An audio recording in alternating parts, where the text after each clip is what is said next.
आज ही वीडियो में आपको बताने वाला हूँ मैं 5 ऐसी चीज़ें जो आप करके स्पेशली यूएस और ईरान की वॉर के दरमियान पैसा कमा सकते हैं। देखें, अगर ये 5 चीज़ें मैंने आपको बता दी और फिर भी अगर आप पैसा ना कमा सके तो फिर ये आपका अपना फेलियर है। आपके पास कोई बहाना नहीं रह जाएगा कि हमें पता ही नहीं है कि हमने पैसा किस तरह कमाना है। ये वो 5 ऐसी चीज़ें हैं जो इस टाइम बहुत इंपॉर्टेंट है, जो आपको पता होनी चाहिए। देखिए, सबसे पहली चीज़ मैं आपको बता देता हूँ जेट है। देखिए, सबसे पहली चीज़ जो है मैं आपको बता देता हूँ वो है गोल्ड एंड सिल्वर। अब गोल्ड एंड सिल्वर क्यों है कि किसी भी वॉर सिचुएशन के अंदर ना गोल्ड और सिल्वर ऐसी चीज़ होती है जो हमेशा ऊपर जाती ही जाती है। ठीक है, और उसमें आप कोई प्रिडिक्शन नहीं कर सकते कि इतना ऊपर जाएगा, वो हमेशा ऊपर जाता ही जाता है। अगर मैं आपको बताऊं कि रिसेंट मैंने एक आर्टिकल पढ़ा तो gold has cross $5,000 N ounce. ठीक है, और अभी ये प्रोडिक्शन जितने भी तमाम इन्वेस्टर्स हैं वो प्रोडिक्शन कर रहे हैं कि अभी मज़ीद 20 to 30% ऊपर मज़ीद ये जाने वाला है। तो अगर आपके पास पैसे हैं और आप चाहें तो आप इवन के हाफ तोला सोना बाय करके तो अगर आप चाहें तो हाफ तोला गोल्ड बाय करके अपने पास रख लें। डिजिटली बाय करना, डिजिटली बाय कर लें। पाकिस्तान में बहुत सारे ऑथराइज्ड डीलर्स हैं जो आपको गोल्ड में ट्रेडिंग करवा सकते हैं, जिनके पास जाके आप गोल्ड खरीद सकते हैं।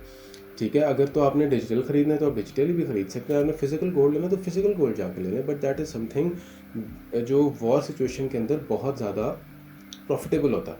ठीक है, अगर आप नीचे से बाय करें तो वॉर सिचुएशन के अंदर गोल्ड हमेशा पंप करता है और हमेशा ऊपर जाता है, स्पेशली सिल्वर ऑल्सो। आपने एक चीज़ देखी होगी कि with in past few month silver ने बहुत ज़्यादा जंप किया। सिल्वर की प्राइस बहुत ऊपर गई थी। पहले सिल्वर को कोई पूछता भी नहीं था। और ठीक है, और अब आप जाके देखेंगे मार्केट्स में आपको सिल्वर मिलता नहीं है। ठीक है, तो जिस तरह की चीज़ें ऑल ऑफ द वर्ल्ड चल रही हैं, सिल्वर की डिमांड जो है वो बहुत ज़्यादा हो चुकी है। गोल्ड की तो ऑब्वियसली थी ही थी, लेकिन सिल्वर की भी बहुत ज़्यादा हो रही है। ठीक है, तो आप गोल्ड एंड सिल्वर को खुद भी थोड़ा स्टडी करें। ठीक है, उसके बाद सेकंड में हम आ जाते हैं, that is KSE stocks. KSE stocks जो है ना वो पाकिस्तान स्टॉक एक्सचेंज है। ठीक है, और सबसे इसकी अच्छी चीज़ ये है कि आप अपने 10,000 के बजट के अंदर स्टॉक्स जो है वो स्टॉक ट्रेडिंग जो है वो कर सकते हैं। और उसके अलावा जो है मैं अगर आपको बता दूँ OGDC, उसके अलावा मैं अगर आपको बता दूं तो OGDC जो है that is the biggest oil company of Pakistan. ठीक है, और उसकी शेयर की प्राइस जाके देखें आज क्या है, और आप देखें कि पिछले हफ्ते उसकी शेयर की प्राइस क्या थी। तो इस टाइम पाकिस्तान स्टॉक एक्सचेंज में बहुत पॉजिटिव मूवमेंट्स हमें देखने को मिल रही हैं, जो कि केएसई स्टॉक्स ने अभी रिसेंटली बहुत बड़ा टिप शो किया कुछ दिन पहले। तो इस डिप के अंदर आपके लिए सबसे अच्छी अपॉर्चुनिटी है कि जो डिप है वो आप बाय करें, ताकि मज़ीद आने वाले कुछ टाइम में ही पाकिस्तान स्टॉक एक्सचेंज हमारी ऊपर जाने वाली है। तो आने वाले वक्त में वो केएसई जो है वो अच्छे प्रॉफिट्स देगा, लाजमी देगा। अच्छा, थर्ड नंबर पे आ जाता है गवादर। अब मेरे लिए अब एक चीज़ करनी है आपने, ये है कि आपने ज़मीन.com पे जाना और आपने न्यू टाउन में सर्च करना है कि वहाँ पे प्लॉट्स की प्राइसेस क्या चल रही हैं। ठीक है, मेरे मुताबिक जो मैंने रिसर्च किया 3 से 3.5 लाख रुपया जो है वो प्लॉट्स की प्राइसेस चल रही हैं गवादर में इस टाइम, गवादर न्यू टाउन में। ठीक है, अब वहाँ पे आपका क्या इन्वेस्टमेंट अपॉर्चुनिटी बन सकती है अगर आप 3-3.5 लाख का प्लॉट अभी रहते हैं। अगर हम इसको कनेक्ट करें स्ट्रेट ऑफ हॉर्मूज़ जो है वो भी इस टाइम बंद है। ठीक है, वहाँ से अभी शिप्स क्रॉस होना स्टार्ट हो गई हैं, लेकिन अभी कुछ ऐसे सर्कमस्टांसेस, कुछ ऐसी चीज़ें हैं जिस वजह से अभी उस तरीके से स्ट्रेट ऑफ हॉर्मूज़ जो है वो ओपन नहीं। कुछ ऐसी कंडीशंस हैं जिस वजह से अभी शिपमेंट्स बहुत ज़्यादा डिले हो रही हैं, बहुत ज़्यादा एक्सपेंसिव हो रही हैं। तो उसके बाद जो इनकी एक ऑल्टरनेटिव आता है वो आता है गवादर पोर्ट। ठीक है, गवादर पोर्ट में इस टाइम चाइनीज़ इंडस्ट्रीज़ की बहुत ज़्यादा इन्वेस्टमेंट ऑलरेडी आ रही है और आती रहेगी। और जैसे जैसे हम देख रहे हैं कि स्ट्रेट ऑफ हॉर्मूज़ अगर बंद है तो all over the world Gwadar को एक्सेप्ट किया जाएगा as an alternative route strait of Hormuz का। ठीक है, तो ये आने वाले सालों में जब गवादर पोर्ट कंप्लीट हो जाएगा तो यकीन करें, आपने जितने की आज प्लॉट आपने ख़रीदा होगा ना, आपको प्राइस भी नहीं याद होगी, इतनी ऊपर प्राइसेस जा चुकी होंगी। लेकिन ये लॉन्ग टर्म इन्वेस्टमेंट है। अगर आपने लॉन्ग टर्म इन्वेस्टमेंट करनी है तो आप 3-3.5 लाख का गवादर में प्लॉट खरीदें। ठीक है, और उसको 3-4 साल जो है वो रख के छोड़ दें, और जब गवादर पोर्ट फाइनली ऑपरेशनल हो जाएगा या नियर टू ऑपरेशनल होगा तो आप यकीन करें आपको पता भी नहीं होगा कि आपने कितने का प्लॉट खरीदा था।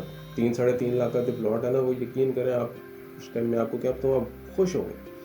ठीक है, अच्छा ठीक है, उसके बाद हम आ जाते हैं पोस्ट वॉर पे। अच्छा, अब पोस्ट वॉर में क्या चीज़ होती है कि पोस्ट वॉर में ना जो आपके आर्किटेक्ट्स हैं, जो आपके इंजीनियर्स हैं, ठीक है, जो आपके डिज़ाइनर्स हैं, होम डिज़ाइनर्स की बात कर रहा हूँ। ठीक है, जो कॉर्पोरेट डिज़ाइनर्स होते हैं, जो बिल्डिंग्स बनाते हैं, जो ऑफिस डिज़ाइन करते हैं, इंटीरियर डिज़ाइनिंग वाले जो होते हैं, उनके लिए बहुत ज़्यादा काम आने वाला है कि स्पेशली जब पोस्ट वॉर में जो डिस्ट्रक्शन होती है, ठीक है, उसके अंदर इस तरह की वैकेंसीज़ बहुत ज़्यादा आती हैं। सपोज़ ईरान में अगर थोड़ी बहुत अगर डिस्ट्रक्शन हुई है, कुछ बिल्डिंग कोलैप्स हुई हैं दुबई के अंदर, सऊदीया में, या कोई भी सऊदीया का कोई इंफ्रास्ट्रक्चर जो है वो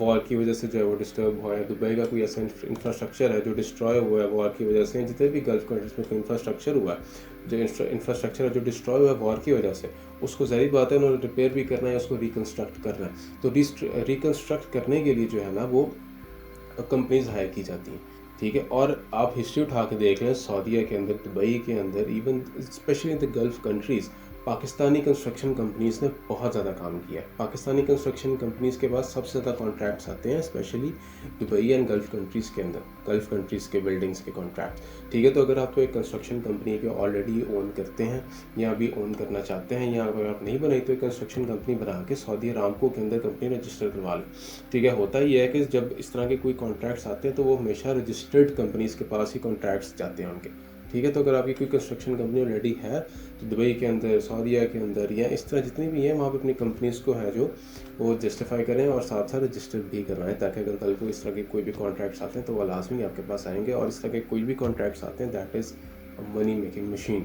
दुबई के अंदर स्पेशली गल्फ कंट्रीज़ के अंदर जो कंस्ट्रक्शन का काम है that is a money making machine. तो ये सारी चीज़ें जो मैंने आपको बताई हैं कि ये बहुत इंपॉर्टेंट है और ये समझने की बात है। इन सारी चीज़ों पर आप अपनी रिसर्च भी करें, हाल ही मेरे पे ना रहें, अपनी रिसर्च करें। गोल्ड एंड सिल्वर की प्राइस क्या चल रही है, पिछले वीक क्या थी, उससे पिछले वीक क्या थी, आज क्या चल रही है, और प्रोडिक्शंस देखें तमाम इन्वेस्टर्स को, देखें कि तमाम इन्वेस्टर्स जो हैं वो गोल्ड और सिल्वर के क्या कह रहे हैं, गोल्ड और सिल्वर की क्या प्रोडिक्शन आने वाली है। उसके बाद मैंने आपको बताया पाकिस्तान स्टॉक एक्सचेंज के बारे में, उसको थोड़ा सा रिसर्च करें कि पाकिस्तान स्टॉक एक्सचेंज के क्या हालात चल रहे हैं, कौन कौन से जो शेयर्स हैं वो ऊपर जा रहे हैं, किन कंपनीज़ के शेयर्स ऊपर जा रहे हैं, किन कंपनीज़ के शेयर नीचे जा रहे हैं, उनके क्या रीजंस हैं, ठीक है। उसके बाद गवादर को थोड़ा रिसर्च कर लें, आप किसी प्रॉपर डीलर के साथ बैठ के डिस्कस कर लें जो गवादर में डील करता हो। हर चीज़ आपको अपनी रिसर्च के मुताबिक करनी चाहिए, ठीक है। उसके बाद पोस्ट वॉर एनालिसिस मैंने आपको, पोस्ट वॉर सिचुएशन मैंने आपको बताई है।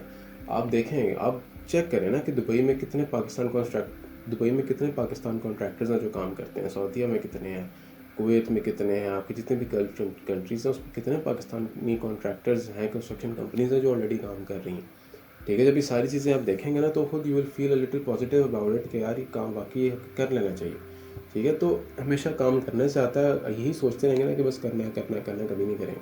सोच नहीं करना तो भाई बस कर जाओ, फिर ना सोचोगे लॉस होगा प्रॉफिट होगा, रिस्क है, you have to take risk to earn some profits. तो आई होप कि आज की वीडियो से आपको थोड़ी सी मोटिवेशन भी मिली होगी और थोड़ी सी काम के हवाले से नॉलेज भी मिली होगी। इस तरह की मज़ीद वीडियो अगर आप चाहते हैं तो चैनल को सब्सक्राइब कर लें, वीडियो को लाइक कीजिएगा, कमेंट्स में show some love. Until next time, take care. Allah Hafiz.